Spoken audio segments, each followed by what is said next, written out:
అధికారిక పర్యటన మీద అవాస్తవాలను చెప్పడమే కాకుండా ఆరోపణలు చేసి తప్పుదోవ పట్టించే ప్రయత్నం చేసింది. కాబట్టి ఈరోజు భారతీయ జనతా పార్టీ నాయకుల విషయంలో నేను స్పందించదలుచుకోలేదు. ఇది రెండు ప్రభుత్వాలు ప్రజాప్రతినిధులు సంబంధించిన అంశం. రాజకీయ అంశాల జోలికి వెళ్లకుండా ప్రభుత్వాలు నిర్వహించవలసిన బాధ్యత గురించి ఈరోజు కేంద్ర ప్రభుత్వానికి నేను గుర్తు చేయదలుచుకున్నా. ఈరోజు నా పర్యటనలో భాగంగా మేము అప్లికేషన్ పెట్టినప్పుడు అప్లికేషన్లో స్పష్టంగా, ఎందుకంటే ఇది అఫీషియల్ కరెస్పాండెన్స్ కాబట్టి డిస్క్లోజ్ చేయొద్దు అనుకున్నా, కానీ ఈరోజు వివరాలు ఇవ్వలేదు. అందులో అసంపూర్ణమైన వివరాలు ఉన్నాయి. ముఖ్యమంత్రి గారి పర్యటన దాపరికం ఉంది అనే రకంగా ఈరోజు వారు మాట్లాడడం జరిగింది. ఇది మినిస్ట్రీ ఆఫ్ ఎక్స్టర్నల్ అఫైర్స్కి సంబంధించిన మా అప్లికేషన్. సిఎంఓ కార్యాలయం పెట్టిన విజ్ఞప్తి. ఇందులో purpose of visit, one-on-one meetings with the key stakeholders, prestigious world-class universities, leading sports institutions, investors, and potential strategic partners in USA. ఇందులో స్పష్టంగా విద్యకు సంబంధించి, క్రీడలకు సంబంధించి, తెలంగాణ రాష్ట్రంలో పెట్టుబడులకు సంబంధించిన పర్పస్ ఆఫ్ విజిట్ని ఈరోజు మేము తీసుకొని ముందుకు వెళ్తున్నామని స్పష్టంగా కేంద్ర ప్రభుత్వానికి అప్లికేషన్ పెట్టడం జరిగింది. The objective is to promote Telangana as a premier educational and sports hub and facilities collaborations and investment that can bring world-class universities, education institutes in Telangana. స్పష్టంగా ఒక స్పష్టమైన లక్ష్యం పెట్టుకొని తెలంగాణ రైజింగ్ 2047 యొక్క ప్రణాళికను తీసుకొని ముందుకు వెళ్తున్నామని కేంద్ర ప్రభుత్వానికి గతంలో కూడా నేను విదేశీ పర్యటనలకు వెళ్ళినప్పుడు, అమెరికా కూడా పర్యటనలకు వెళ్ళినప్పుడు నేను కానీ, ఉప ముఖ్యమంత్రి గారు కానీ, ఇతర మంత్రులు విదేశాలకు వెళ్ళినప్పుడు పెట్టే ప్రొసీజర్ ఇది.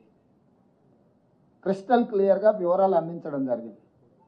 వాళ్ళు ఏమన్నారు, ministry of external affairs has examined the proposal, clearance from political angle is decline. Last టైంలో సింపుల్గా రిప్లై చేశారు.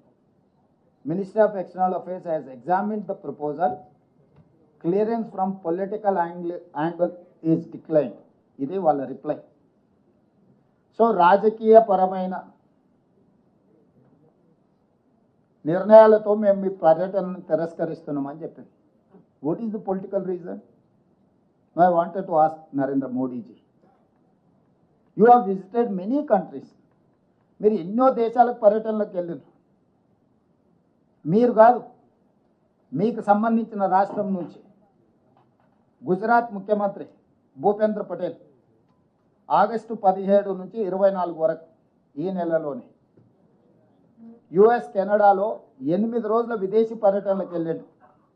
దేనికోసమో వైబ్రెంట్ గుజరాత్ 2047 అనే పాలసీ డాక్యుమెంట్ ప్రమోట్ చేయడానికి, రోడ్ షోలు చేయడానికి గుజరాత్ ముఖ్యమంత్రికి మీరు అనుమతి ఇచ్చారు. నరేంద్ర మోడీ గారి స్వరాష్ట్రమైన గుజరాత్ ముఖ్యమంత్రికి వైబ్రెంట్ గుజరాత్ 2047 పెట్టుబడులను ఆకర్షించడానికి మీరు అనుమతి ఇస్తారు. అతను కెనడా, అమెరికా లాంటి దేశాలలో పర్యటిస్తాడు, పెట్టుబడులు పెట్టే వాళ్ళతో కలుస్తాడు, మాట్లాడతాడు, గుజరాత్లో పెట్టుబడులు పెట్టమని ఆహ్వానిస్తాడు. అదే తెలంగాణలో తెలంగాణ రైజింగ్ 2047 పాలసీలో భాగంగా ఎడ్యుకేషన్, స్పోర్ట్స్ అండ్ ఇన్వెస్ట్మెంట్స్, వీటి కోసం తెలంగాణ ముఖ్యమంత్రి పర్యటన చేస్తా అంటే అమెరికా పర్యటనను తిరస్కరిస్తారు. నేను ఒక ప్రశ్న సూటిగా కేంద్ర ప్రభుత్వాన్ని అడగదలుచుకున్నాను. నిజంగా నా విదేశీ పర్యటనలో విషయం లేదు, లేకపోతే విషయాలు మీకు అందించలేదంటే ఇంగ్లాండ్కి అనుమతి ఎందుకు ఇచ్చిండ్రు? అమెరికాకు అనుమతి ఎందుకు తిరస్కరించిండ్రు? ఇంగ్లాండ్, అమెరికాకు రెండింటికి ఒకే విధానాలతోని, ఒకే అంశాలను తీసుకొని నేను విదేశీ పర్యటన చేసిన. ఇంగ్లాండ్లో నేను ఆక్స్ఫర్డ్ యూనివర్సిటీ వెళ్ళడం జరిగింది. ఆక్స్ఫర్డ్ యూనివర్సిటీ హైదరాబాద్కు టీంను పంపించి ఇక్కడ ఆక్స్ఫర్డ్ యూనివర్సిటీ స్టార్ట్ చేయడానికి పరిస్థితులను పరిశీలిస్తామని మనకు అష్యూరెన్స్ ఇచ్చారు. కేంబ్రిడ్జ్ యూనివర్సిటీకి వెళ్ళిన ఎంసీహెచ్ఆర్డి క్యాంపస్లో షార్ట్ టర్మ్ కార్యక్రమాలు నిర్వహించే విషయాన్ని వాళ్ళు పరిశీలిస్తామని మనకు అష్యూర్ చేశారు. భారత్ ఫ్యూచర్ సిటీలో ఆఫ్షోర్ క్యాంపస్ పెట్టడానికి కూడా మేము పరిశీలిస్తామని చెప్పారు. యూనివర్సిటీ ఆఫ్ లండన్ హైదరాబాద్లో లండన్ యూనివర్సిటీ ఆఫ్ క్యాంపస్ ఏర్పాటుకు అంగీకరించింది. సంబంధిత అధికారులను నేను కలిసిన లండన్ స్కూల్ ఆఫ్ ఎకనామిక్స్ వాళ్ళతోనే మాట్లాడిన, వాళ్ళు హైదరాబాద్కి టీంలను పంపిస్తామన్నారు.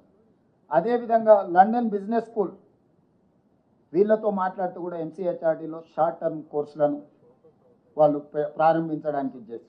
అదేవిధంగా అమెరికాలో కూడా Harvard university campus, Boston MIT campus, north eastern campus, Virginia tech university, వీటన్నిటిని కూడా కలిసి ఈరోజు మనకు హార్వర్డ్ యూనివర్సిటీ మన దగ్గర ఆఫ్షోర్ క్యాంపస్ కానీ లేకపోతే షార్ట్ టర్మ్ కోర్సులని ఇక్కడ ప్రారంభించడానికి మనం ఒప్పందం చేసుకుంటున్నాం.